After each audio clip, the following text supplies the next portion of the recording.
Hello, lovely people. So I'm reading from the Corpus Hermeticum, The Way of Hermes.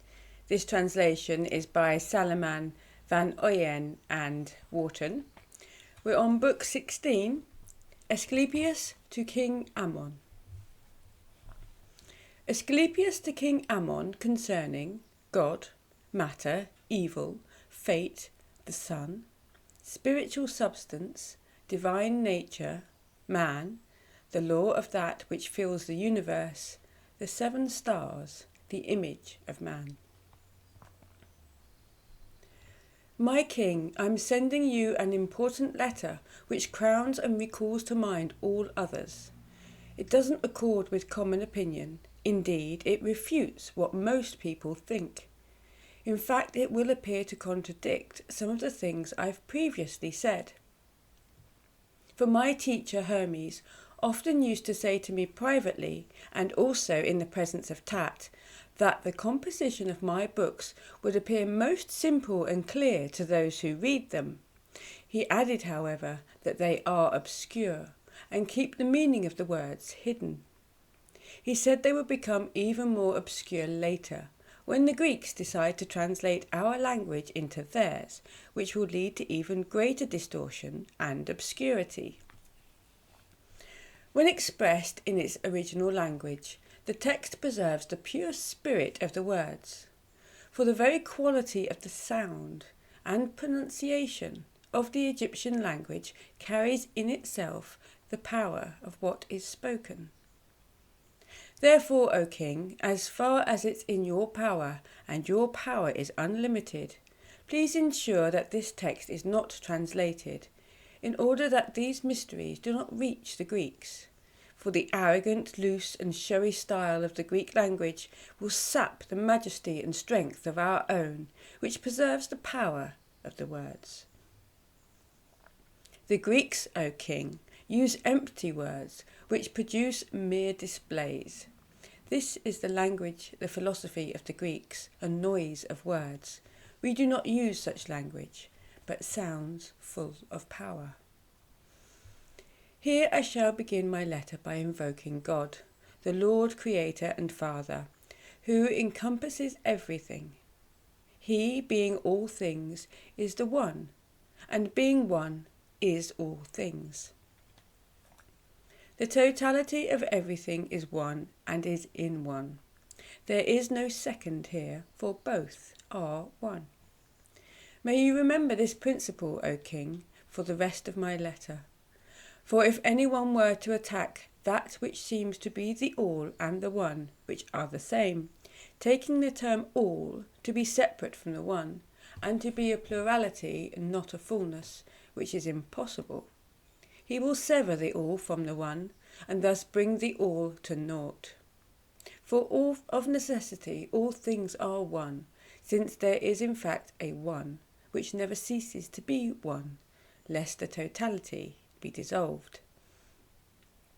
See how in the central parts of the earth there are many springs of water and sources of fire rising up, and in one place you can see the 3 natures, fire, water and earth, dependent on one single root. Hence there is believed to be a storehouse of all matter, which gives forth its own abundance and receives in turn the substance from above. Even so the Creator, that is to say, the Sun, ever links heaven to earth, sending his substance down from above and raising up matter from below. He draws everything around himself and into himself, and from himself gives all to all, bestowing his light in abundance. For it's he who is beneficent powers not only pervade the heavens and the air, but reach down to the lowest depths in the earth and the abyss of the sea. If there is a spiritual substance, then it is the body of the sun, which his light contains. The sun alone, being near to himself in place and nature, knows of what his substance is made and whence it flows. We can't see him, but by systematic efforts we can understand him. The vision of the sun, however, doesn't involve effort, for the brilliance of his countenance shines throughout the entire cosmos, both above and below. Wearing the cosmos as a crown, he sits at the centre, and like a skilled driver, he safely guides the chariot of the cosmos, binding the reins to himself so that it doesn't run amok. His reins are life, soul, breath, immortality, and generation. He slackens the reins so that the chariot can run freely, but not too far from himself. In fact, it stays with him. In this way, everything is created. The sun bestows on the immortals their everlasting life. He nourishes the eternal regions of the cosmos with the ascending light sent forth from the side that faces heaven, with the descending light that illumines the entire hollow realm of water, earth, and air. He enlivens and sets in motion birth and death. The creatures in this region of the cosmos he remakes and reshapes in a cyclical movement, exchanging one for another, kind for kind, form for form. In so creating, he acts just as he does with the celestial bodies. Change is constant for all bodies, for immortals without dissolution, for mortals with dissolution. Thus the immortal differs from the mortal, and the mortal from the immortal. Just as his light is continuous, so also he creates life continuously, without interruption, everywhere, and in abundance. Around him are many choirs of spiritual powers, like many different armies. They dwell together, and are not far from the immortals. Assigned to the region of men, they oversee their affairs. They carry out the commands of the gods, with tempests, hurricanes, whirlwinds, volcanoes, and earthquakes, avenging impiety with famine and wars. Irreverence is mankind's greatest offence against the gods, for the gods' work is to do good, and men's to show reverence, and for the spiritual powers to serve. Whatever else men have the audacity to undertake through error, recklessness, compulsion, which they call destiny, or ignorance, the gods will hold them guiltless. Only irreverence comes under judgment. Every kind of creature is sustained and nourished by the sun. As the spiritual world embraces the physical and fills it out with every different kind of form, so the sun also embraces everything in the cosmos, raising up and strengthening all generations, and when they're spent and ebbing away, he receives them back. The choir of spirits, or rather choirs, are placed under the command of the sun. Choirs because there are many different kinds of powers. They are set in formation under the stars and are equal in number to them. Thus arrayed, they serve each of the stars. Some of these powers are good, some are evil by nature, that is to say in their activity. For the essence of a spiritual power is its activity. There are also some who are a mixture of good and evil. All these spirits have been given authority over affairs upon the earth and over turbulence there.